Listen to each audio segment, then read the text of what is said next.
When it comes to your education, there's no need to settle. Get the interactive and purposeful education that you and employers demand from Colorado State University Global Campus. You'll get personalized, career-driven learning created and taught by today's industry leaders. CSU Global was built to help students succeed with affordability, flexibility, and individualized support. It's time to expect better. Find your path to the career you want at csuglobal.edu, where online education isn't another thing we do, it's all we do.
Sam, I am. I do not like green eggs and ham. This is the Metal Hammer of Doom, and I am your host, the mandated reporter, and frankly, I'm mortified, Mr. Mark Rattledge.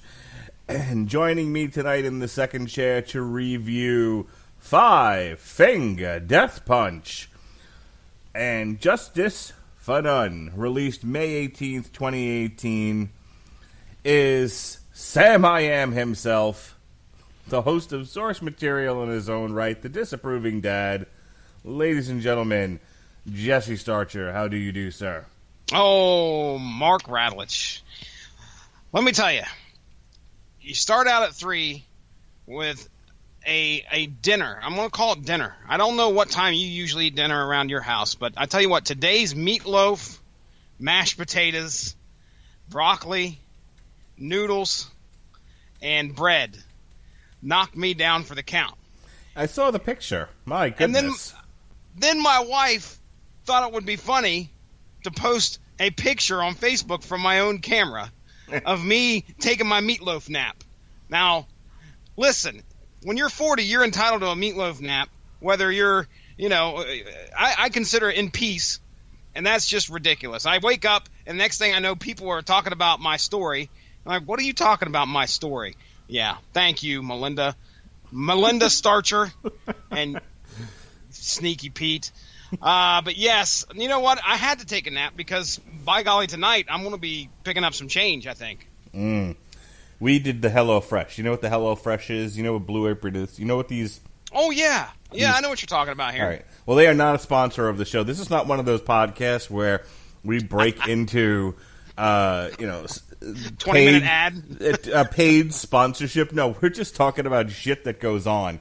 And despite the fact that we some po folk, my wife decided to take the very precious money that we have, the little precious money that we have, and do some Hello Fresh. And so we got 3 meals from Hello Fresh this week, and we did one of them tonight. Tonight was the prosciutto wrapped chicken. And, I got home, I don't know, 6:15, shortly after she got home, and we ate around 7 o'clock. My kids had Lunchables. That's how that goes. They were probably offered the food, and they were like, no, I don't think so. Yeah, that's a hard pass. That's exactly what happens here. No, you want some you want a healthy meal? No, can I have the package of graham crackers, please? Sure. Yeah, exactly. So, just a side note on that. My daughter comes scampering into My son comes scampering into the kitchen and says, I want a snack. And he goes, I want something crunchy. My wife says, have some Cheetos. And I was like, over my dead body. And I gave him some goldfish. Okay? I said, no, Sure. get up. No, run along, little doggy. And then my daughter comes in the room. She's like, well, I want a snack too. My wife says, go get some Cheetos out of the thing. And I'm like, over my dead body. Fucking Cheetos, man. And I gave her a small bag of pretzels. You know, like I get it. She wants a salty snack. She don't need to be eating no fucking Cheetos, man. And my it's wife, hard. And I look at my wife, and I was like, where did the Cheetos come? Why do we have Cheetos? We're a bunch of fat people. Why do we have Cheetos in the house? And she was like, I put them in your daughter's lunch.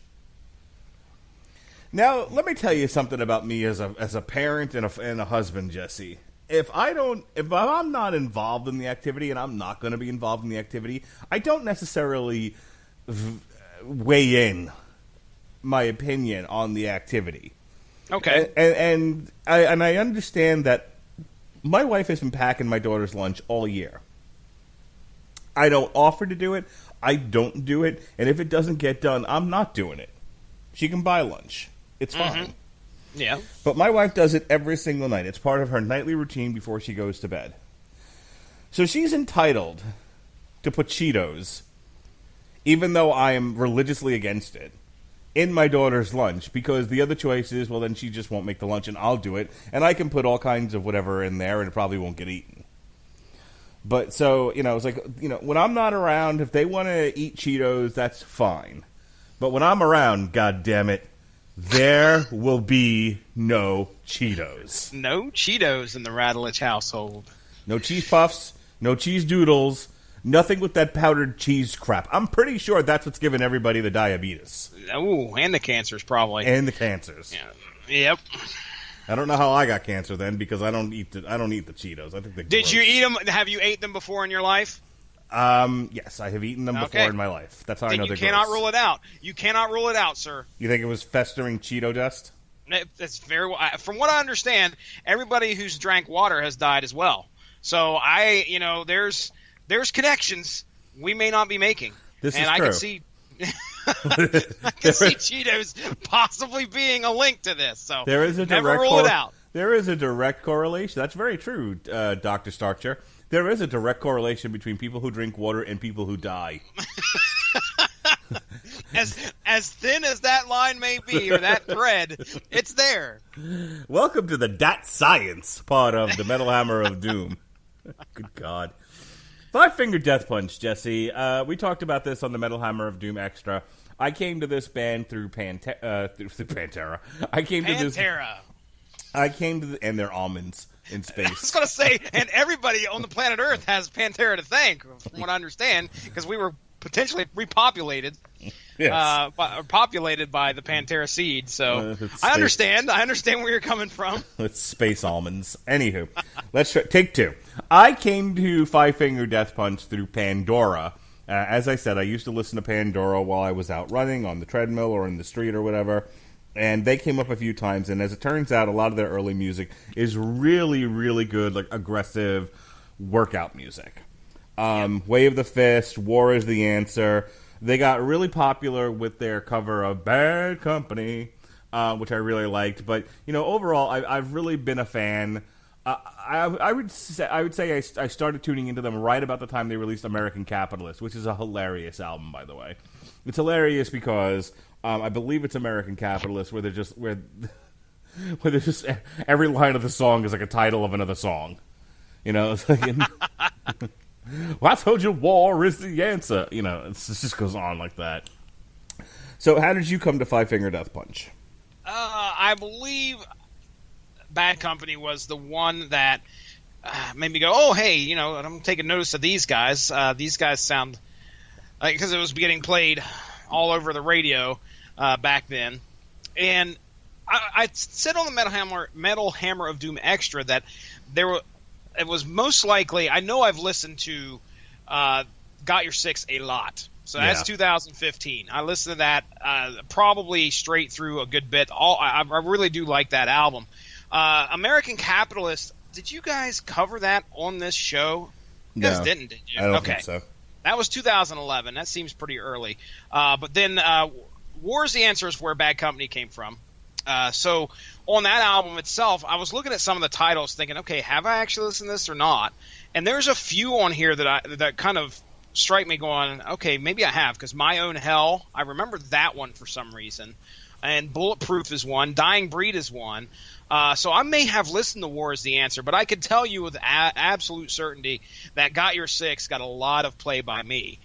So that was where I came into them and really sat down and listened to a good bit. I know you guys have always joked on here about Hatebreed and our bro metal. So that I know you guys have mentioned Five Finger Death Punch quite a few times throughout the podcast. But there's my coming to the band, and I've always kind of enjoyed their sound. It's something that I can get into personally. So now when it comes to are they one note? Well, we'll talk a little bit about that tonight. All right. As I said before, it was released just this past May 18th. The 3 singles from the album so far are Fake, which was released April 5th, Champagne, Jesse's favorite song, on April 20th. Oh, boy. Oh, boy. And When the Seasons Change. Seasons change. People change. May 4th. So we're not going to waste any time tonight, because if you've been listening to all of our shows this week, you know that I have been working a lot and not sleeping very little. So I just want to plow through this, if you will. So let's get into the business. Our first song here is Fake, Five Finger Death Punch.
Yes, you're a fucking fake. What'd you think of that one, Jesse? Oh, well, that's representative of some Five Finger Death Punch, that's for sure. If you've listened to these guys before, you know that they have a chip on their shoulder, and they want to punch somebody in the face. And they are clearly going... I mean, with a name like Five Finger Death Punch, what else are you going to get? It's just complete machismo and ready to just knock the shit out of somebody. And a lot of this particular song, it sounds like he's got a problem with somebody, clearly, and he's letting them know about it. This is very indicative of what I expected from these guys. Yeah. I listened to the deluxe album, by the way, a lot of that, and I didn't know that. What was the difference between the deluxe and the regular? There's 3 extra songs. The first song on the deluxe album is Trouble, which that's actually one of the ones that I just listened to off of a Spotify playlist. I was like, oh yeah, they're coming out with a new album. Well, it turns out that song, I believe, was also released on the Decade of Destruction last year, which I believe is their greatest hits pretty much. So anyway, but yeah, Trouble's on that, and the 2 ending songs, which are Bad Seed and Save Your Breath, those aren't on the regular release. So, but yes, as for Fake, I mean, yeah, I don't know. That's what I came here for. Yeah, I mean, when I need like super aggressive meathead music, this is where I go. And it's so funny because like I want to compare it to Hatebreed, but Hatebreed's so positive. Like, you know, Yeah. that's bro metal too, but it's just like, hey, you know, the world's a great place. Punch a guy in the face. You know, it's really weird. But no, Five Finger Death Punch is all about, you know, double middle fingers in the air, and they just don't care. All right, let's go to our second track here. This is Top of the World, Ma.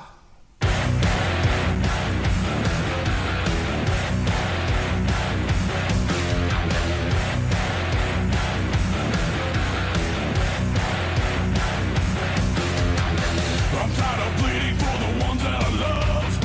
Look to the heavens, but there's no one above. One day you need me, the other you hate. We've all got problems I can fucking relate.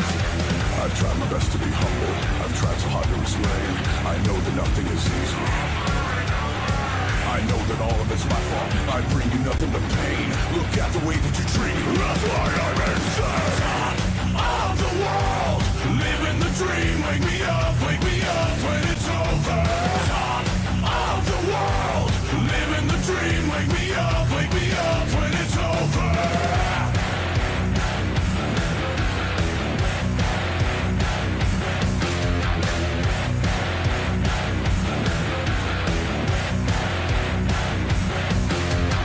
I'm sick of burning for the ones I despise.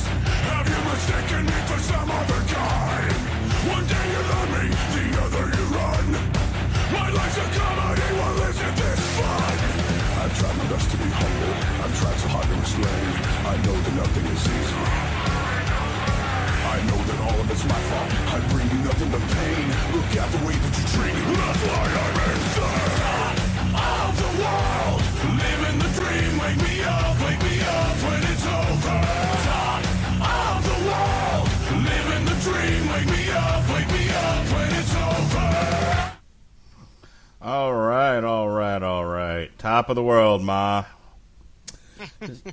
You know, like I gave this a listen to today, and I mean some of these I'd already heard already, but I gave it a straight through listen earlier today, and you know, is it as aggressive? Is it as violent as the first two albums? No, they've definitely drifted into that. There's a space in mainstream music where metal sits, and not all metal can sit there. It has to give up some of its intensity to take its place in that section of the music industry. And this album, I feel like, sits there. Like their first two, not so much, but this one definitely. Even American Capitalist, I thought still hung on to some of that aggression. This one, Got Your Six, you can definitely hear some mainstream influence in there. These are more accessible songs. Not bad songs. They're just more accessible and less punch a guy in the throaty. Yeah. I can see where you're coming from there. This one makes me feel like we're going to talk a little bit early about some of the elements we see in Champagne as well. When we hit Champagne, which I think that's the next one, isn't it? That's the third song? Yep. Let me make sure. Okay. Where it's kind of like his reflection and the shitty circumstances that he has in regards to being famous. I mean, he says top of the world over and over here a lot. And, I mean, it also sounds like he's trying to express to somebody about how much it's kind of changed his look on life. He says, I'm sick of burning for the ones I despise. Have you mistaken me for some other guy? One day you love me, the other you run. My life's a comedy. Well, isn't this fun? He has a lot of personal issues. One, it would be kind of cliche to say you got some anger issues, bro. But you could feel it come through a lot in the lyrics. And when we get to Champagne, again, it seems like that's going to be an even deeper commentary on the situation that that he's in when it comes to being famous. Now, what was this album again? Was this the 8th album? I can't remember. I believe it's the 7th album. 7th album that these guys have done, and we were talking about how they'd been around for a long time, and fame changes people. You can't just get into the spotlight, especially a metal band, and proceed like everything is normal. There are a lot of extraneous circumstances, a lot of extraneous factors that come in and weigh on somebody who's now in the spotlight. So I'm sure. I just want to read from their studio album discography: Way of the Fist, War is the Answer, American Capitalist. Depending on how you feel about the Wrong Side of Heaven, the Righteous Side of Hell, those I think those were like the best ofs, if I remember correctly. It was his 4th studio album. Oh, it's considered a studio album. It was released July 30th. It's a 2-disc set. Yeah, no, okay. What am I thinking of then that had the... Oh, man, that had Mama Said Knock You Out on it. Yeah, it did. I love that cover. I'm trying to think, didn't they release like a best of somewhere in here? I'll tell you what, when we talk about them here, I'm going to save it until we talk about them. The covers, man. Decade of Destruction, that's what I was thinking of. That's your greatest hits right there. Yeah. So you have, so getting back to the studio album. So you have the Righteous Side of you have the Wrong Side of Heaven and Right Side of Hell, volumes 1 and 2. Got Your 6, and then this is number 7, and Justice for Noon. Justice for Noon. Noon. All right. Well, what do we have? I can't wait to talk about this third song. We talked about it. I was going to say we had a very lengthy discussion about this. I don't know what's left to be said, but here we go. This is Champagne.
I have to say,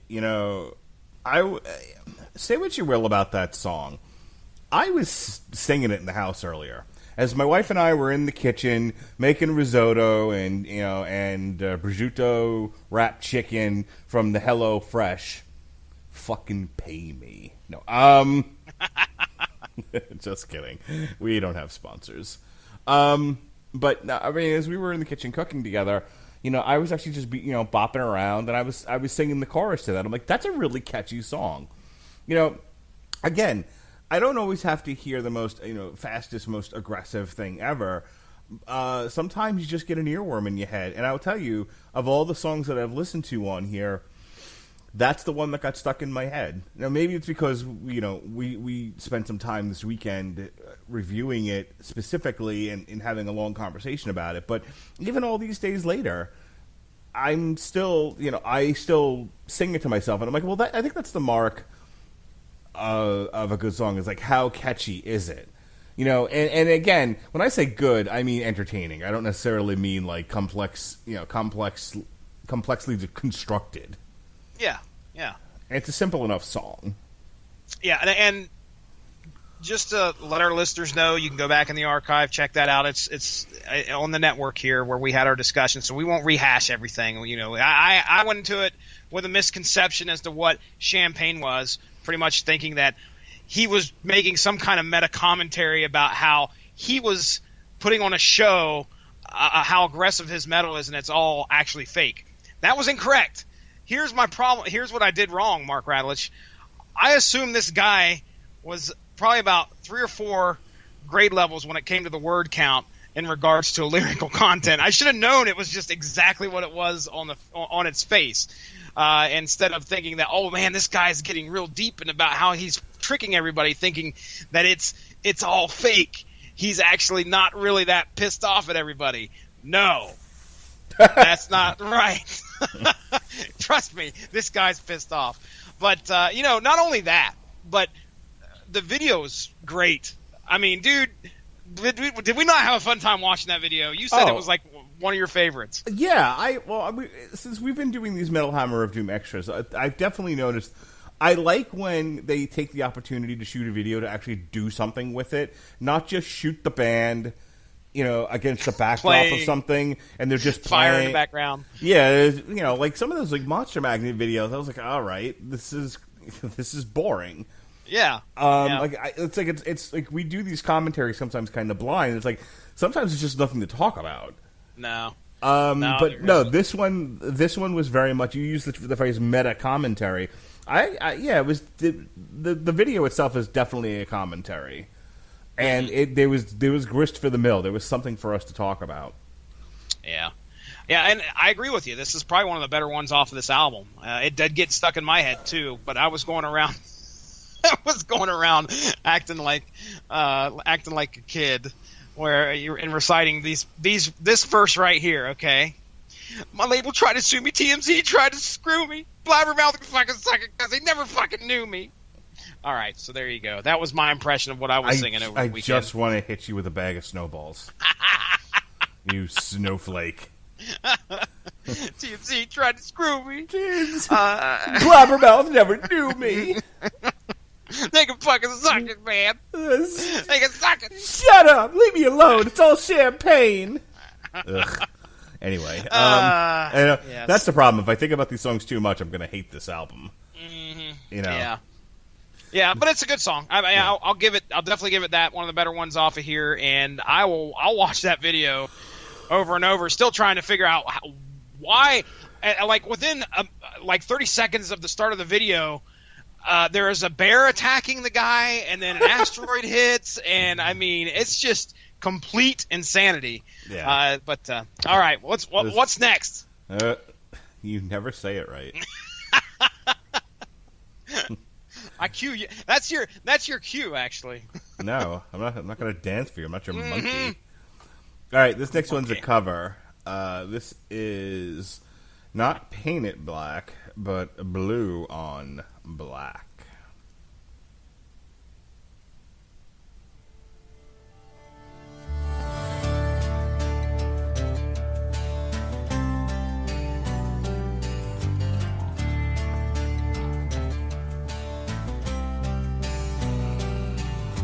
Night falls and I'm alone.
yeah, dig that crazy guitar solo, baby. All right, so that's Blue on Black, Jesse Starcher. That's a cover. It's pretty good. You know, I don't really have a whole lot to add to that other than I wish Robert Cooper was here to tell us how much he hates country. There are some elements in this album that makes you go, oh, whoa, wait a second. Whoa, are we going to know a country song? What's the deal? No, and you know who I blame that on? Fucking white people. Fucking white people. Fucking white people, okay? It's you white people out there, you honkies, you crackers, that love your country music, and you're just a little bit country, and you're a little bit rock and roll, and so you see country music elements seeping into my meathead, heavy metal to appeal to the most white people possible. Oh, man. When Five Finger Death Punch usually does an album, you can pretty well count on there's going to be a cover. Five Finger White Punch. White Fist. Call back. So one of the reviews here, I'll go ahead and read this. White Finger Honky Punch. This is what you can expect. This is straight from Sputnik Music. I don't know. I thought you were going to say this is what you can expect from the Metal Hammer of Doom, self-loathing white people. Yes, indeed. This is what you can expect from really any song of theirs. Generic, down-tuned, open-string pedal tone riffs, lyrics about social media, athletes, haters, which they don't care about, which is why they talk about them so much, or whatever else is trendy when the album drops, a humdrum cover of a classic song, garden variety pseudo-tough guy inferences. Now, let me talk about the covers real quick, because I think... first of all, that was 100% accurate. I think that they do a tremendous job on covers. I really don't think it's humdrum in any way. Just about any cover that they've done, I'm like, okay, wow, this song sounds really good coming from these guys. Mm-hmm. And that's one thing that always stands out to me when it comes to a cover. I want to hear this band do it. I want to hear their influence on it. And Not for nothing. It would be hard to fuck up Mama Said Knock You Out. Well, they added to it, and it sounded great, in my opinion. And it sounded way more aggressive than when LL Cool J did it. Oh, clearly, yeah, of course. I mean, that's their thing. That's Five Finger Death Punch. And don't forget about Tech Nine. No, I wouldn't want to forget about him. There's no way. And now they did some. I just looked up their covers here. Who the fuck is Tech Nine? He's a rapper. Oh, Mark Radlich. okay. Yeah.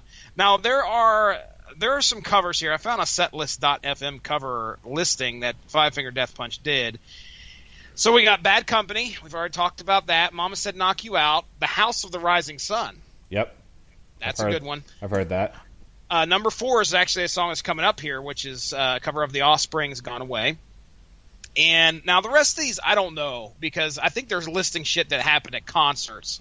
Like We Will Rock You, The Spirit of Radio by Rush. Apparently they did Walk by Pantera. But the rest of these, I don't know if they've shown up on albums or not. But regardless, I enjoy their covers. I think they're all right. And the two that show up on this album, which seems, I don't know if that seems excessive or not, but I mean that's. I was gonna say, I feel like more than one cover on an album, you've just run out of ideas. And this is the album proper too. This isn't the deluxe edition. No. So they shoved both of these on here. So, well. I'll give them the fact that, they sound good when they do them. So.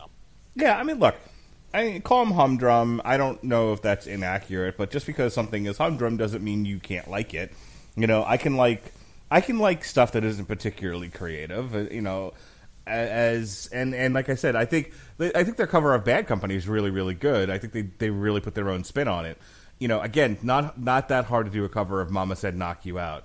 House of the Rising Sun was fine, but I would say that fits into that humdrum category of I don't think they did anything really spectacular with it. Okay. And I have always been a fan of the Kenny Wayne Shepherd Blue on Black original.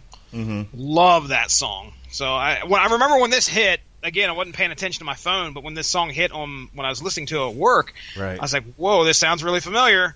And I was like, oh, okay, well, I'm impressed. And did you just yell out white folks while you were working? And everybody looked. Jesse pulled out his 10-gallon hat, Yeah. Blue on black. Blue on black. Some fiddler walked up beside you. Have you now? Wait a second. Listen. Sean Hannity came out. Kenny Wayne Shepherd is not a country artist. I don't believe. Okay. So don't. It's not Kenny Rogers. That'd be awesome if it was, though. I'm pretty certain. I mean, I think I've heard a few of his. He's a good guitarist, that's for sure. Mm-hmm. But blue rock guitarist is what they have it listed here. Blue rock guitarist. Yeah.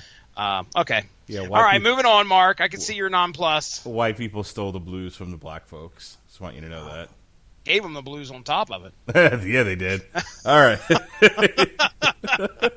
Woo-wee! All right. It's getting hot in here. Shots fired. And there's a fire in the hole. Mm-mm.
Oh, my goodness. All right, so the first thing that I remember thinking this earlier when I heard Fire in the Hole. First of all, I like that song. They definitely, somebody in that band has been listening to pirate metal. Got that cadence with it? Yeah. Somebody in the band's like, have you heard of Elstorm? And Ivan Moody was like, fucking blabbermouth, man. They're like, all right, listen, shut up for a second. I'm going to... You know what? Fuck it. I'll just Ivan. Do you have any whining, crying, pissed off lyrics? Yeah. Do you maybe something that promotes the military? Yeah. All right. Just sing that one, and I'm gonna play what I'm thinking about. I'll throw something there. You just be ready. It'll be all put together. We'll produce this in post. Yes. Yeah. I hear you, man. Trust me. This one didn't like stick out to me a whole lot. It felt almost like this was something that was thrown onto the album, and it just was there. And you know, when I'm listening to the deluxe edition, you know, at about the halfway, maybe two songs past the halfway point, all of a sudden I start to get a little tired of what I'm hearing, and this is where I think it started for me. I mean, I know we're not anywhere near halfway, but this was like, okay, well, this is just Five Finger Death Punch throwing out a song here, and I wasn't anything in depth lyrically. Open windows, closing doors. Okay, God all right. Can't save you anymore. I will tell you that probably one of the funniest things that happened to me while this song was on was me looking down at my Spotify trying to figure out what the title was, and just quickly looking at it and then turning away and then realizing that I thought it said finger in the hole. And I had to look back, and sure enough, it was a combination of the fact it said fire in the hole, and below it said Five Finger Death Punch. Nice. Well done, sir. Finger in the hole. Finger My in goodness. the hole. Oh, that's a Steel Panther song. If it ain't, it should be. Stinky finger in the hole. God can't save you anymore. Anywho. Okay. Right hole, wrong attitude. Anyway. Right hole, wrong attitude. Yep. Girl don't I'm want trying to to think of how that would actually come out of somebody's mouth. I've said that to people. Jeez. Talking about giving up that a-hole. I'll be like, yeah, or, and they're like, nah, I'm not into it. And they're like, oh, right hole, wrong attitude. Oh, gosh. When we hit the halfway point in this album, I know there's 13 songs, but when we hit the halfway point, I will bring our word counter statistics to the forefront so we can have those to chew on for the rest of the album. So what do we got? A couple more songs before we hit that? Oh, boy. That'll be the best part of the show. It always is. I wanted to ask you before. I didn't find anything, but sometimes you're better at getting through all the noise and finding things to talk about for this show. Did you actually see anything about Champagne, like what it was really about? Or like, have you seen any interviews from Ivan Moody? No, Okay. I have not. I did not have a chance to really dive into what has been put out there by these guys in regards to the singles and the album itself. So, yeah, I wish I could tell you for sure. I'm sure there's something out there because he doesn't have any problem doing any interviews, at least from what I can see. I've got a few reviews up here that I was looking at. Where he seems like a guy who really, really needs attention. Well, you said that you went and saw him live, and the guy wouldn't shut up. No. He definitely suffered from Anselmo's disease. Which is, if you don't know what Anselmo's disease is, folks, it's diarrhea of the mouth. It's flapping your gums and saying nothing. I jumped in here just to see if what Blabbermouth had to say, and Blabbermouth is definitely covering this, even though he straight up puts them on blast, as the kids say, in Champagne. So, I mean, he doesn't have any. They got a quote from an interview here where he's talking about Blabbermouth on the Blabbermouth site. So I'm sure he's probably not talking to Blabbermouth themselves. They're quoting another interviewer from Rock 108. Well, go ahead and read it, man. What does he say? Okay, well, this is in a brand new interview with Iowa's Rock 108 Five Finger Death Punch bassist Chris Cale. So this is not Ivan talking here, but said that And Justice for None marks the first time that we've had the album available on Spotify the first week of release, because the other years they didn't count streaming towards physical sales and album sales. But now they've gotten together and streaming actually counts towards album sales, he said. So this is the first time we've actually gone in guns blazing on every single platform, whether it be physical sales or vinyl, all that stuff, streaming, Apple Music, everything. It's all available right now out of the gate, and we're only hoping that we can pull off some magic on this thing. We've had several number twos, and by number twos, I mean number two slots. He's clearing it up that it isn't shit, ladies and gentlemen. Smack talkers on Blabbermouth, all right? I don't understand how that even figures into this part of the interview, but he decided to mention Blabbermouth by name at the end of that. Maybe he was talking to them themselves. I don't know, but yeah, it's scheduled, according to Blabbermouth here, they say according to Billboard, this album is likely to sell between 65 and 70,000 units in its first week of release to land at number 3 on the Billboard 200 chart. Now, this was done, May 23rd, so that was today. So, yeah, it's going to be a top charting album. I got a lady that sits behind me at work who, she's your average kind of country type girl, but she likes to dabble in what the radio plays here on the rock station, and they play some Five Finger Death Punch, and she has downloaded their album. And I told her, when I was listing this one, hey, the new Five Finger Death Punch is out. You may want to check it out. There's probably something on there you would enjoy. So this has a lot of appeal across a lot of boards. And as to, I'm sure it's all about the aggressive, the great covers, I think, is what really landed them first and foremost on everybody's list. But then the stuff after that, a lot of people enjoy. So what's next? What do we got? Alrighty, here we go. This is I Refuse, Resist.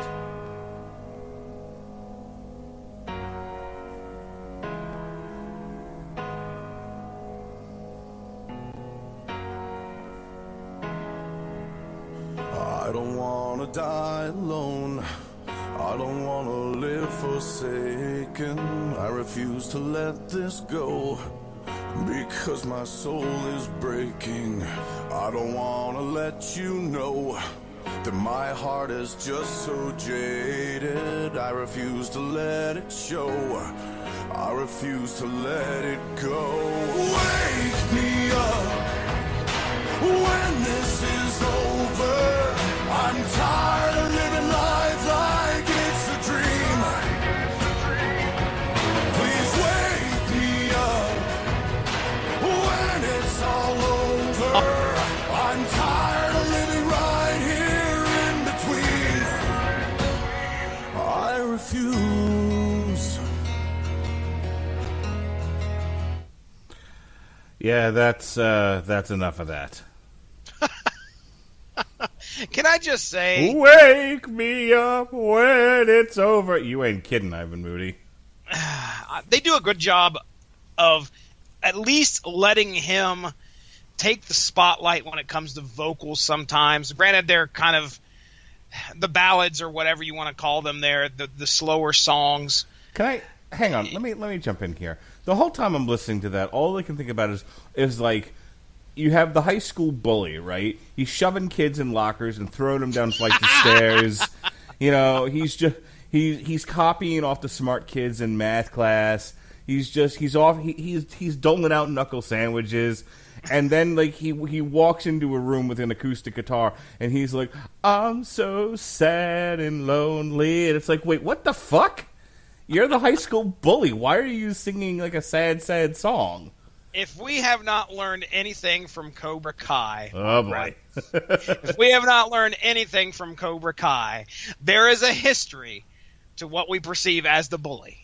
All right? So this is that softer side, that vulnerable side, that maybe somewhat psychologically damaged side of Ivan Moody coming forth. All right, but here's the thing. Maybe this makes me sound like an asshole, but I'm not interested. Strike it off the album. Get it out of here. All I care about is war is the answer. No mercy is the way of the fist. I'm not interested in your pussy fucking, oh, I'm so sad. Ugh. Go back to yelling that Blabbermouth doesn't like you or whatever the hell it was he said.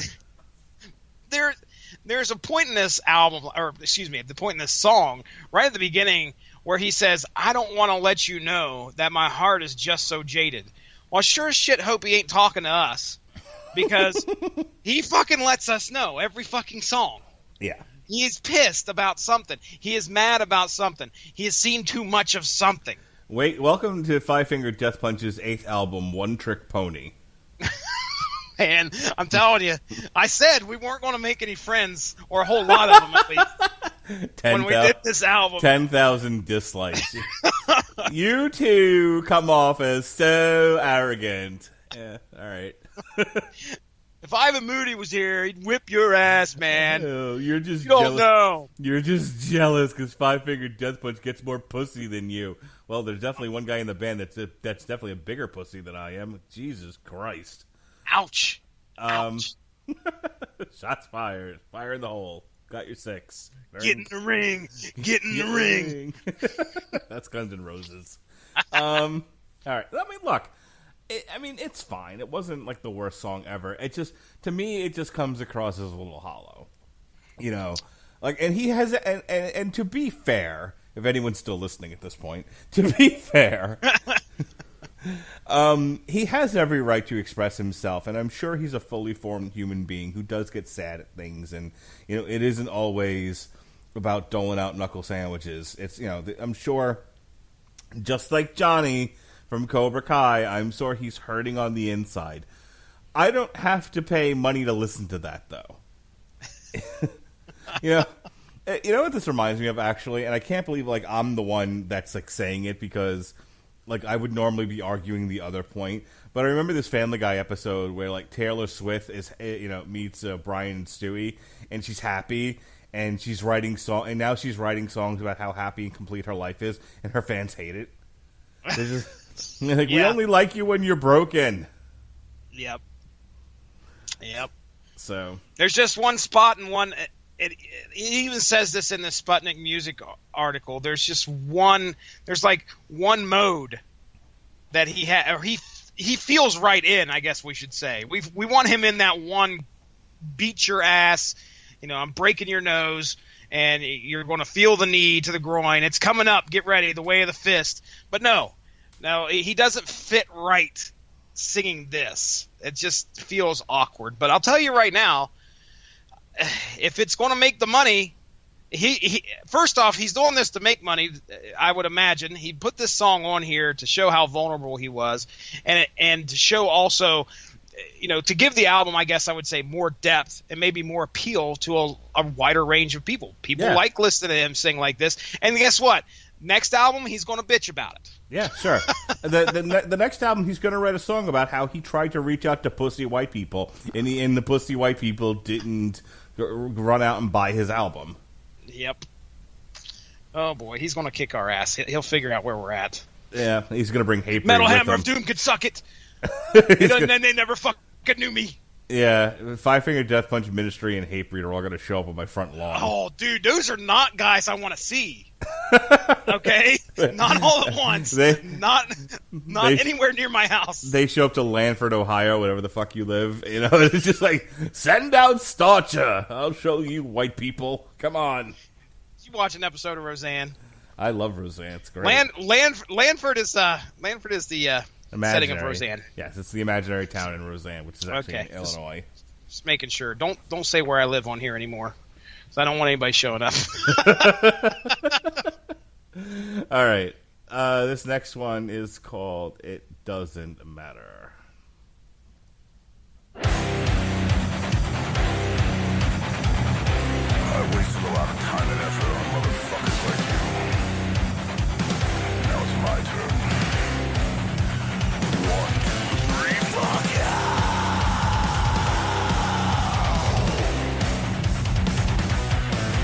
Fuck yeah!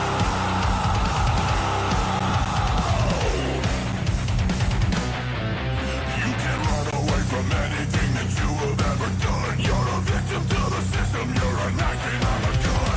You wanna be a martyr, but you cannot take the pain. You're a voice without an echo, you're a drum without a rain. You want me to just turn the other cheek, want me to admit that I am weak, want me to submit. That ain't me, that ain't me. You're so self-righteous, and you're never gonna change. You're sick and spineless. You're the fake and I'm the fame. You can't convince me life is fair, 'cause you were never even there. In the end it doesn't matter at all. That's why I never really cared, 'cause I was never really scared. In the end it doesn't matter.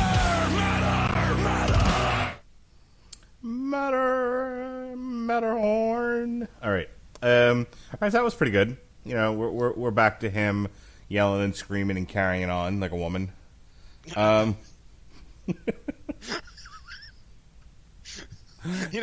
was almost a compliment to that. So right there at the end. I'm just picturing like Ivan Moody and Al Jorgensen pull a Jay and Silent Bob. They're gonna like ring my doorbell one day and just punch me right in the face. Oh, yeah, dude. Whatever. Wow. Bring it on. Okay, here we go. Let's do some word counter statistics, because we're rocking and rolling here. We're already at the halfway point, if not a little bit after the halfway point of this album. Yes, sir. So here we go. Word counter statistics. Ladies and gentlemen, if this is the first episode you've ever listened to, we have a tool that we use from the internet where we can shove song lyrics into it, and we will get some great little bits of information from the words that are in there, like the syllables, word count, all this other great stuff, the readability of the song or album, as we're doing in this case. So I took the whole album, all the lyrics off of this album, and threw them into this word counter. So altogether we got 3,664 words from all the lyrics in this album proper. Okay? Now, prior to this, I think it was two or 3 days ago, I made a prediction. I just did this today, but I made a prediction. I sent it over. I've got it in front of me right here on our very own show, where I said the top words that will be coming out of this album will be I, you, and me. Okay, so that was the top 3 that I said would come out. However, I have been given the correct information here, and the top words, we're going to run them down 3 to 1, okay? Number 3, I'm. Number 2, you're. And number 1, me. Of course. So I was close. I was very close, but you'll like this. This is my favorite part about this, Mark Radulich. I can take a look at the top 10 2-word combinations off of here. Would you like to take a guess at what number 5 is? Please do tell. Motherfucker. Yes, now. Terrific. Motherfucker. Which is funny because most likely, number 1, the 2-word pairing here is you're a. So you're a, and of course we had just the song Fake, I think probably repeated that a shit ton of times. You're a fake motherfucker. So yes, there you go. Okay, now let's talk about our readability level, because this kind of speaks to the accessibility of this album, I guess I would say, or who maybe might, I don't know. I don't want to say level of intelligence, because that can be a misnomer here. But the lyric writing in this, we've seen college level lyric writing when it comes to albums. Yeah, this ain't gonna be college level. I'm going to give you the opportunity to guess, sir. Just throw a guess out there as to what the readability level is for the whole album of And Justice for None. 2nd grade. Ooh, wow, that is low. You're actually not giving them enough credit here. 2nd grade. You don't say. 5th or 6th grade student. So this is something my middle schooler could understand. But yes, that's what we're looking at here. I mean, dude, we've seen some lyric writing come out of some great artists that were just, and stuff that I didn't enjoy, but it sounded hardcore as fuck, and it was black as, as metal as can be, and it was college level shit. That is not what you get with Five Finger Death Punch. Now, granted, there are 2 covers included in here, so maybe that might be skewing it a little bit. It might help it out a little bit. I don't know, but that's clearly not their songwriting, so that got to factor in that into there as well. But there you go, Mark Radulich. That is our word count tools statistics for the day. All right, let's move this show along here. This is our 3rd single. This is When Seasons Change.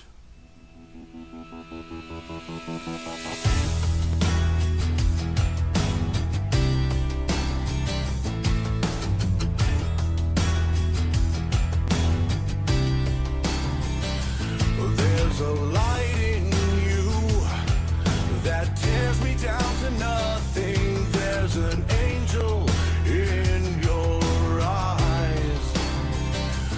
There's a hope inside that you can make it better. You see right through my disguise. When it rains, it pours, and everybody stumbles. I won't let them bring you down.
That's a really pretty song. I really like that a lot.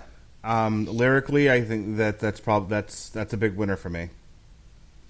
Probably the most accessible off of this album. If anything's getting radio play, I would say that one is. It's got, but that didn't sound nearly as hollow and fake and ridiculous as I Refuse. Well, I Refuse felt like to me the more syrupy side of Five Finger Death Punch. That one right there. The more what? Syrupy. I heard like syrupy. I'm like, what? Wait, what? Syrupy. That's my Appalachian coming through there. Sorry, syrupy. Oh, put some syrup. Put some syrup on them pancakes. In Lanford, Ohio. That's exactly right. That's where you're from now, by the way. From now on. That's good. I'll own that shit all day long. No problem.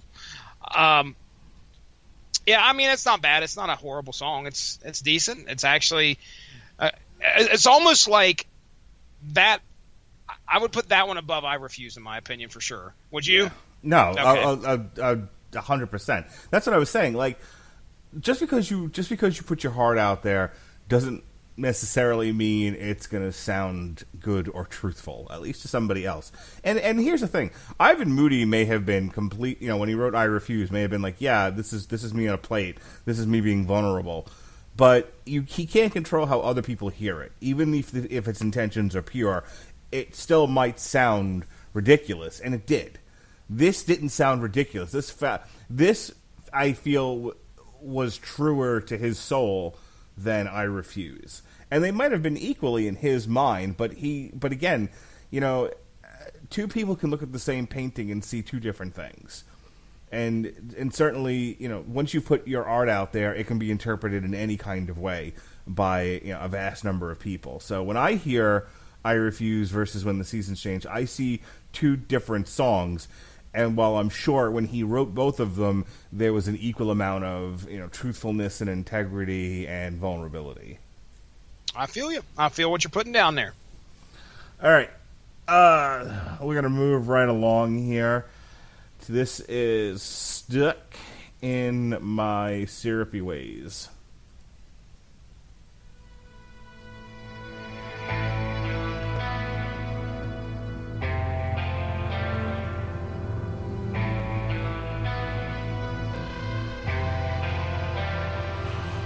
All the shades of gray that loom inside me. No one's ever home, and there's no one around me. Such a perfect waste, this soul behind me.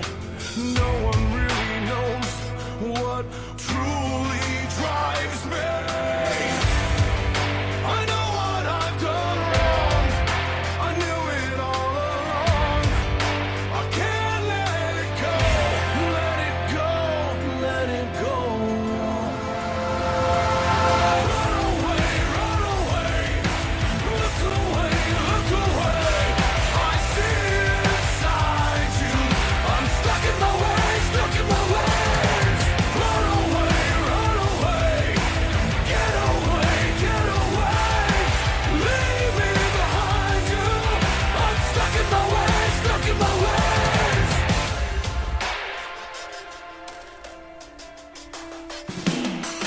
All the shades of red that have designed me, all the hell I've seen, it still confines me. But all the pain I felt, it's still inside me. But all the rage I have, it still completes me. I know what I've done wrong. I knew it all along. I can't let it go. Let it go. Let it go. Let it go. Run away. Run away. Look away. Look away. I see it inside you. I'm stuck in my ways. Stuck in my ways. Run away. Run away. Get away. Get away. Leave me behind you.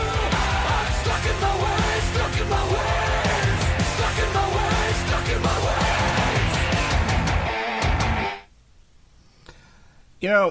as I listen to Stuck in My Ways, I think that's a really great example of how you can maintain a certain level of intensity and heaviness while still creating a very mainstream sounding song.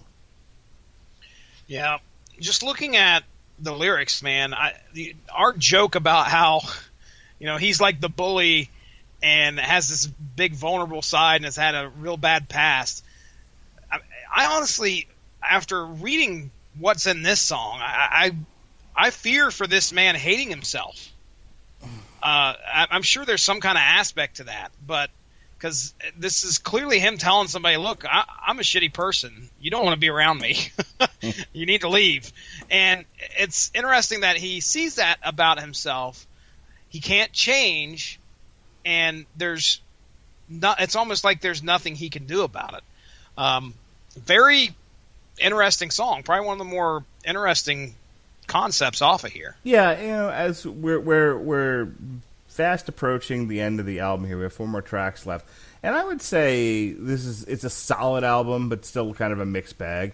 Again, and I don't want to be too repetitive here, but I feel like they created a solid mainstream modern heavy metal album. And I think I've said that about another one that we reviewed this year, a little ways back, where it was like, yep, this is exactly what makes the radio now. Mm-hmm. Yep. In terms of heavy metal. I mean, last year when we listened to The New Creator, we were like, wow, this is amazing. And it took a while for anything to be better than that. But that was a pure, raucous, awesome heavy metal album. It was near perfect. But it was never going to get any play on the radio. This is the kind of, you can't get much heavier than this. Yeah. So, it's very mainstream, it's very accessible, while still maintaining at least a degree of what Five Finger Death Punch is known for. So let's move on here. This next one is all about Dwayne Johnson. This is Rock Bottom.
Okay, so what was the readability of this again? Was it 5th grade?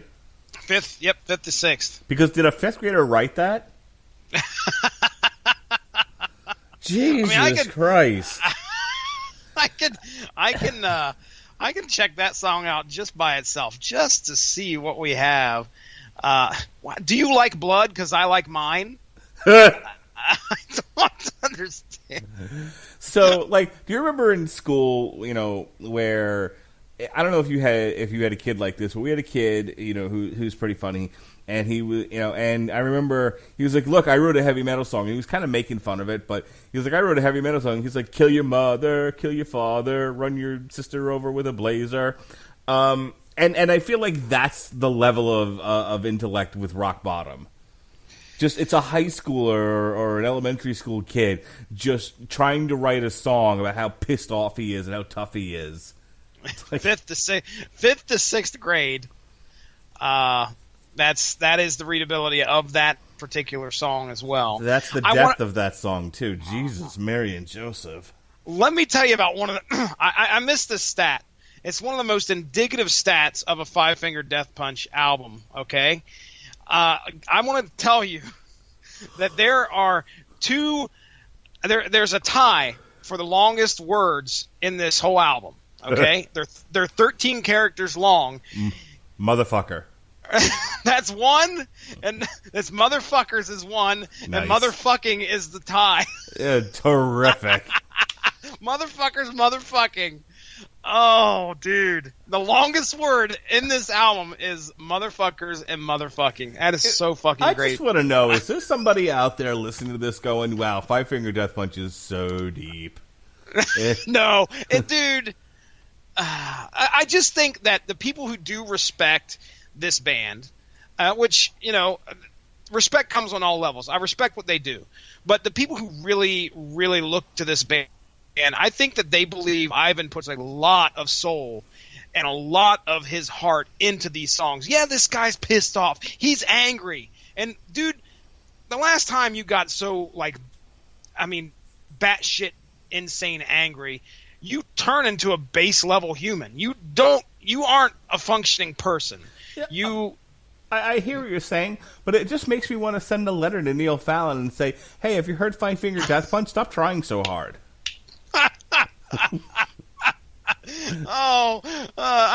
Dude, if I saw Neil Fallon sitting across from Ivan Moody, at a bar or some shit, having drinks, I would just, I don't know what to think. I wouldn't know what to think. It's the end of the world as we know it.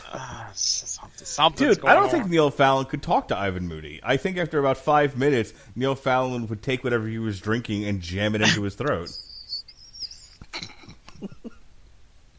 Because Neil Fallon's like, ribonucleic acid freakout, the power of prayer. And Ivan Moody's And like... Ivan looks at him and says, what? And Ivan Moody says, do you like blood? I like mine. And... What's funny is when I heard this song, I thought that's what he said, and I was like, "There's no fucking way he's saying do you like blood because I like mine." I was like, "That doesn't. Why? Why would you say something like that?" And sure enough, that's what's in the lyrics. So, yeah. Moving on. Guilty. Oh wait, wrong podcast. So I sent, I tell you, when the season change really moved me, it touched my heart, so I sent it to one of my work wives. Actually, I can't call her one of my work wives anymore because we don't actually work together, but, one of my babes that I like to keep around, I sent her that song, and she just wrote me back. She's like, I really like that song, and she sent me a smiley face with 2 hearts for eyes. Hey, yeah, buddy. Yeah, buddy. The girls dig that stuff. Yeah, they do. Yeah, they do, especially the white ones. All right. If you're a white and you're a chick, I got a song for you. That's right, baby dolls. All right, speaking of white chicks, here's the Offspring. This is Gone Away.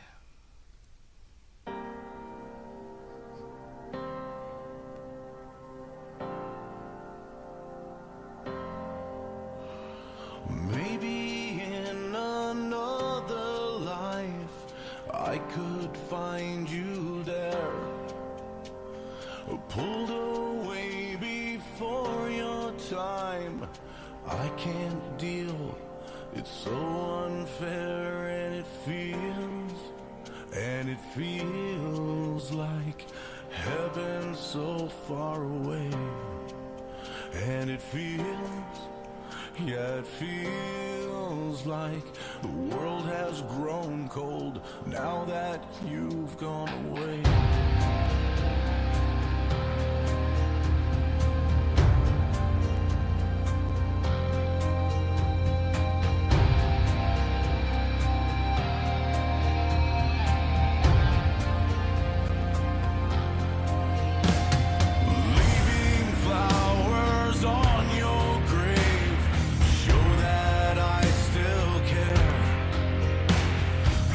Roses and Hail Marys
What did you think of that one? Their take on the Offspring. It's okay. Like I said, I enjoy their covers. I definitely would not say they did it better than the original. And I'm kind of biased when it comes to stuff like that. One of the reviews I just read was talking about how it almost felt way more cashed in or phoned in than the actual original did, because the original had some more emotion to it. And I love that original song by The Offspring, because there is a feeling of emotion in there that is undeniable. So, is it better than the original? Hell no, it's not. But it's okay. It's what it is. I actually prefer this version compared to the original Offspring version. Okay, but there's the matter of preference in tone of voice.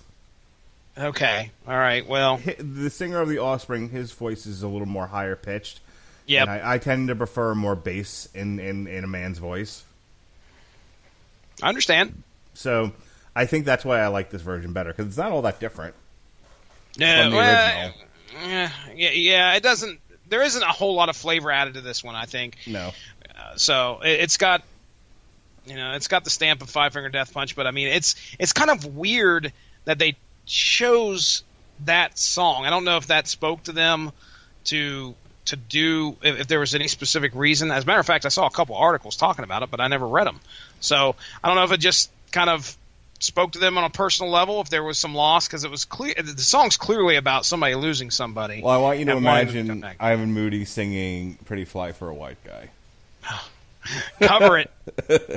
Five Finger Death Punch. Are you listening? Please cover "Pretty Fly for a White Guy."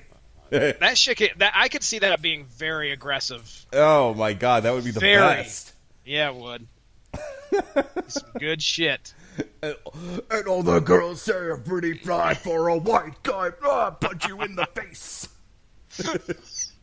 Well, dude, I just need him to end every lyrical line with "punch him in the face," and that would make them so bloody.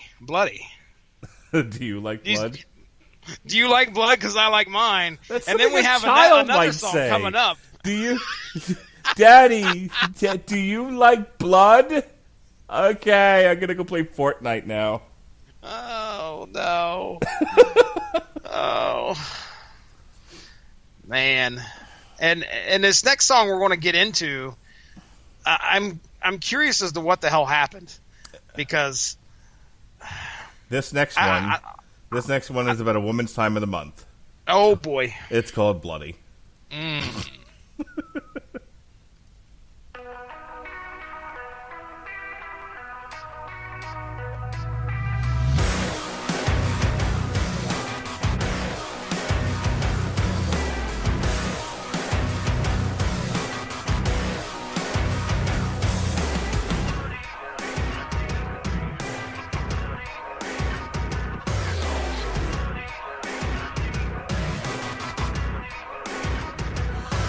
I'm staring at the photographs that used to make me smile.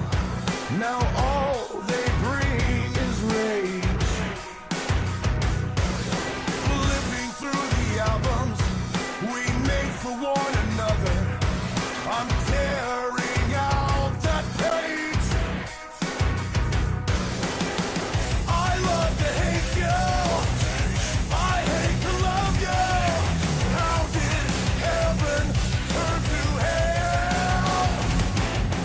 I can't blame you for leaving me. I took more from you than I could give away.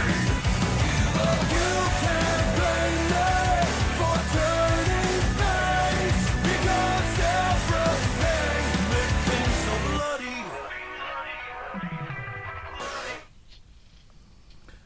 All right, could Five Finger Death Punch just stop? Good God! 13 tracks in 2018 is a little too long. We could have cut Bloody. We could have cut a cover. We could have cut a ballad, and possibly this song. I think There's no possibly about it. Cut this horseshit. you're cutting this one, and you're not cutting motherfucking, do you like blood because I like mine. You're going to leave that shit on there. At least Rock Bottom sounds like Five Finger Death Punch. I mean, it's written by a child, but at least it sounds like Five Finger Death Punch. I feel like that was like a Make-A-Wish Kids thing. Like, can I write a song for Five Finger Death Punch that they'll record? No. How many fucking people are we going to piss off tonight? God. 10 million dislikes. Hit that thumbs down button. But I would take Rock Bottom over Bloody any day of the week. This was the worst. This was terrible. All right. But you know what's weird about that? I was still bobbing my head to it. Like here's the thing. If you didn't tell me this was Five Finger Death Punch, if you told me this was Schmagegi McGee, I was like, oh, all right. Schmagegi McGee's not bad. And then it was like, oh, but it's really Five Finger Death Punch. I fooled you. I'd be like, get the fuck out of here. They wouldn't write something this terrible. I don't understand how the blood comes into this. I don't know if there was like a horrible fight, or if he's just using bloody to kind of use as an adjective as to how bad the fight got between the argument or the stand. I don't know. I have no idea. But it's just so where he uses it feels so weird. He's like, does it have to burn? Does it have to sting when we say goodbye? Do you ever stop to think about what you've done to me? Because I'm so bloody. Oh, what happened? He's clearly talking about being like beat up in a relationship. Okay, all right. Gay. Man, here's the thing. You have enlightened me on Five Finger Death Punch lyrics twice now. So I don't know what the fuck that says about me anymore. I can't be the lyrics guy on this fucking show if you're interpreting Five Finger Death Punch to me. Five Finger Death Punch is the right level of reading level for my interpretations. I gotta try and train myself to get down there. Now let me interpret another book for you, another classic. This is this piece of literature that has been with us for so many decades. Green Eggs and Ham. Which is Hey, be ready, ladies and gentlemen. Coming up on the Rattleture Broadcasting Network. Yes, dramatic readings of Dr. Seuss books. I got a bunch of them. Bring it on. All right. This last track is called Will the Sun Ever Rise?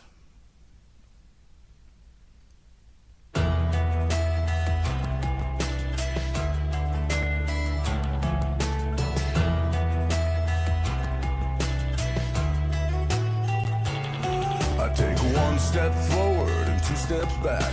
It's always been like that, it shouldn't be like that. I'm trying to overcome myself, I'm trying to work around this hell. 2 steps forward and 3 steps back. Why is life like that? Why am I like that? I'm trying to understand myself, trying to fight through this hell. Why can't I see this clearly? Why can't I? Hey, you, while you're living the dream, if you see what I've seen, nothing is clean. Hey, you, while I'm rolling the dice, I'm paying the price, I've been walking on ice. Hey, you, just get out of my way. At the end of the day, you've got nothing to say. Hey, you, see the look in my eyes. Will the sun ever rise? Will the sun ever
It's fine. I mean, do I think it needs to be cut? No, not necessarily.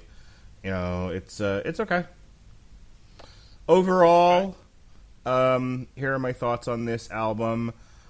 It's probably a C plus B minus. It's whatever.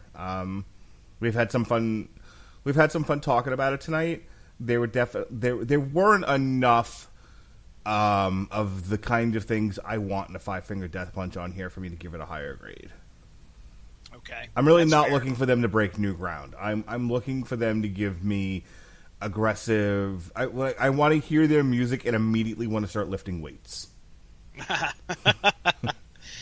Well, you can only go pedal to the metal so much sometimes, and maybe that's. But they only did it with like one or two songs. Even Champagne, Champagne's catchy, but I wouldn't necessarily want to go start a fight with somebody over it.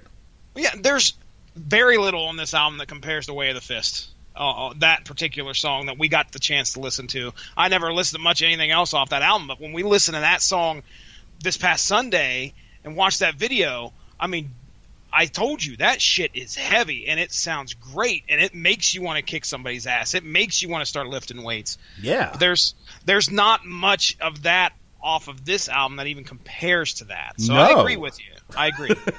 That's my problem with it. So, and like I said, I'm sitting here, I don't want to give it a higher grade. I don't want to be like one of these people. It's just like here, complaint, A plus. Wait, what? Yeah. I don't want to be like a Mark Ellis or a what the other douchebag from Collider, from the Schmoes Knows. Oh, you don't know about this.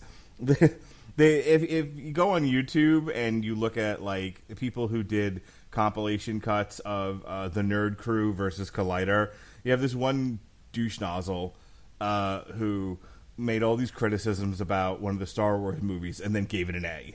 Like, what? So I'm trying to not do that, and again, I have a lot of criticisms about this album, so I can't justify. I can't justify a grade higher than a B. So for me, it's like I'll go ahead and say it's a B minus. Okay.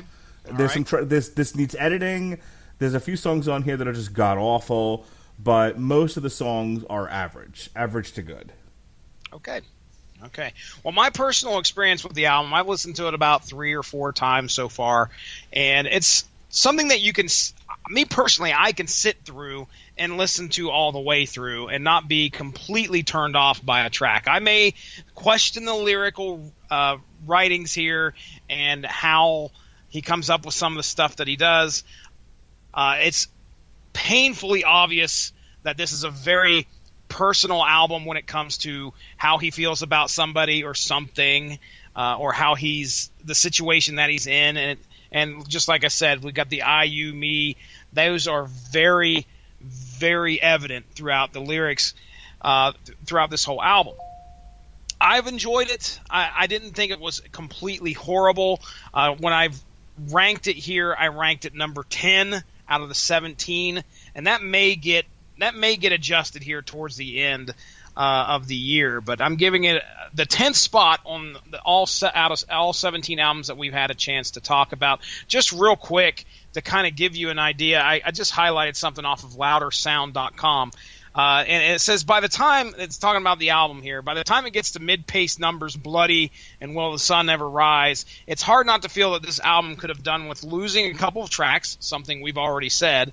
But ultimately, this is a Five Finger Death Punch record that will appease long-term fans and quite possibly win over a fair few newcomers in the process. Job done. So I think that's pretty accurate here. I would agree with you. All right. Next week, we've got, in favor of Solo and Star Wars Week Part 2, Star Wars Week 2018 here on the Red Legend Broadcasting Network. We got Galactic Empire 2. We had a lot of fun with the first Galactic Empire when Last Jedi came out, so we'll have some more fun with this one. I hope you'll tune in and enjoy it. As far as what we got going on in the month of June, June 6th is Lordy. Oh, man. Sexorcism. Yes, I cannot wait. Jesse's going to be very excited about that. On the 13th of June is the new Ghost prequel. On June 20th, Amorphous. I'm hoping Robert Cooper will be back by then. And I've just done some adjustments on the calendar. We're going to do kind of an abbreviated show. I think what I'm going to do for this, because of the length of the album, this is Nine Inch Nails' Bad Witch, which is actually part of it. See, here's the problem. It's being marketed as a full-length album, but it's actually only a 30-minute EP. It's the third in a series of EPs that they've released. So we're going to go ahead and listen to it, but my question to you, Jesse Starcher, is do you have much familiarity with some Nine Inch Nails?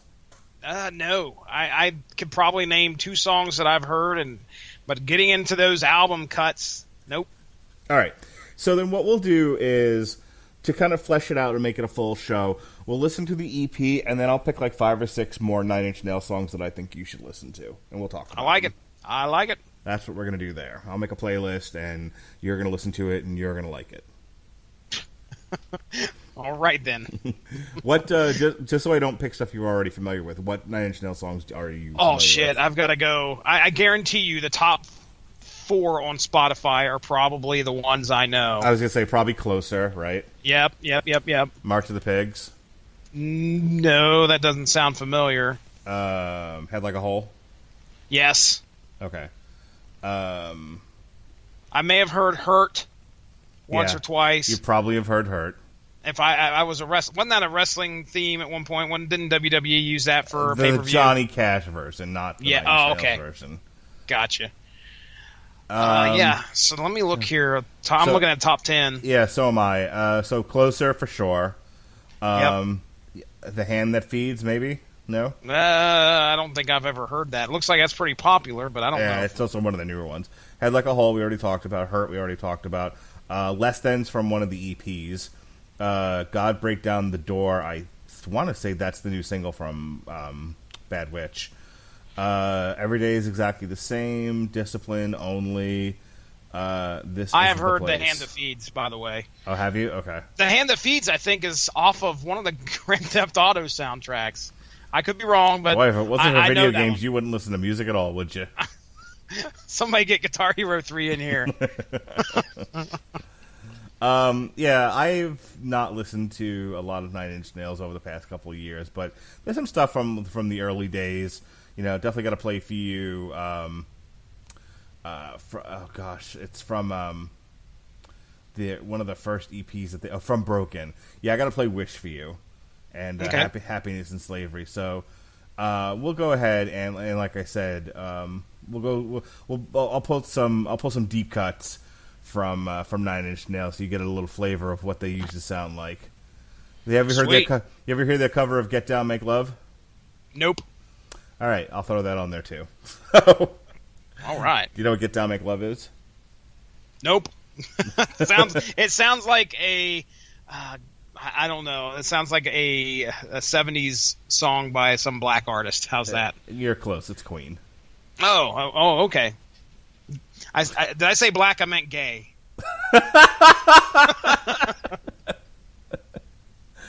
That's great. Terrific. Fuck, man. Just gets worse. You know, I go into these shows and I'm like, okay, you're gonna keep a straight face. You're gonna keep your nose clean. And I'm like, fuck, man. We're 2 hours into this shit. Fuck it. It's a black card man gay. Have you listened to my Deadpool review yet? Oh no, it's in the queue. I'm ready to rock and roll at some point tomorrow, probably. Yeah, it was a pretty civil show between myself and Robert, mostly because I'm surprised way Winfrey did not sound like he was ready to. No, he's enjoy not a that fan. film at all. No, but we had a civil discussion. Well, the problem is he can sometimes be. You know, it's just like, I didn't like it, it's bad. And it's like, that's the kind of thing we criticize. And then he'll correct himself and you know, and not do that. But, like, trying to get to that place sometimes, it's like a wrestling match. Everyone take a drink. All right. In the meantime, it's been all X-Men all the time this week. We got X-Men versus Deadpool versus X-Force on the old source material, the aforementioned Deadpool 2 review. And Jesse, why don't you tell people what you just uploaded? Oh, ladies and gentlemen, you can go to the source material YouTube page at this point. Check out the X-Men Arcade. If you guys remember that, I think it was a 6-player arcade cabinet from 1992 where me, Mark, Ronnie Adams of the Screaming Boy podcast, and Robert Winfrey got together and watched a playthrough on YouTube. So you can watch that same playthrough and listen to us commentate on it as all sorts of fun. Have you listened to any of it yet, Mark? I have not. Holy shit. You could tell first off, we did it right after the Simpsons arcade commentary, so we're like, silliness is abound, like right at the beginning, and then when plugs hit, oh my gosh, dude, it's probably some of the funniest shit I've ever heard in plugs for quite a while, because you guys I'm trying to get through plugs, Ronnie's stepping on me, Winfrey even gets in on the fucking action, and I'm cussing every one of you guys out. So, but anyway, yes, it's a lot of fun. It'll be hitting the Radulich and Broadcasting Network airwaves come Friday morning, so if you guys just want to hear us talk about it, you can hear us as we're watching a game. I'm sure that's got to appeal to somebody, I'm sure. So, yeah, check it out, ladies and gentlemen. All X-Men all the time this week. All right, folks. Mutants. Dirty muties. Dirty muties. All right, if you are one of those folks who likes to tune in to the Radulich Broadcasting Network, as soon as something drops, well, get ready, because tomorrow night at 9 o'clock, we're going to record a TV party tonight, a little something extra that I put together with some of my friends here. Jesse Starcher, the Punchy Pugilist, Totally 80s Pat Mullen, and from our Canada office, Hong Kong Phooey, Andrew Graham.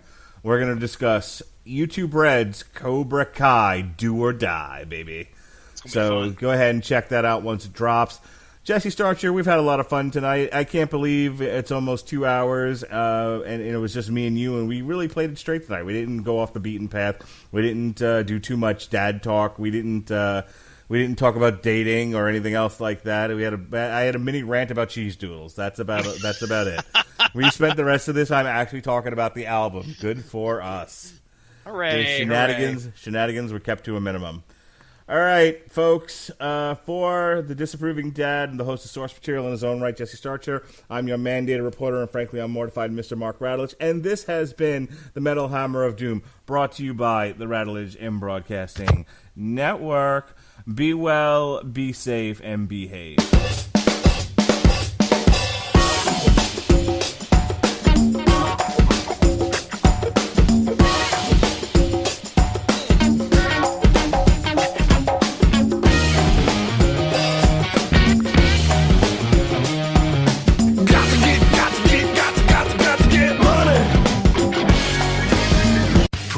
Presents Get Pumped. Inspiration to help you do insurance stuff. Okay, time out. You're gonna let your budget be the boss of you? Take control with Progressive's Name Your Price tool. Tell us what you want to pay for car insurance, and we'll help you find options that fit your budget. Here's some music to get you pumped. Da-dong, da-dong, da-dong, da-dong, dang, dang. I hear your budget laughing at you. Oh, wait, that's just those kids laughing at me. Ignore them! Da-dong, da-dong, Progressive da-dong. Casualty Insurance Company and affiliates. Price and coverage match limited by state law.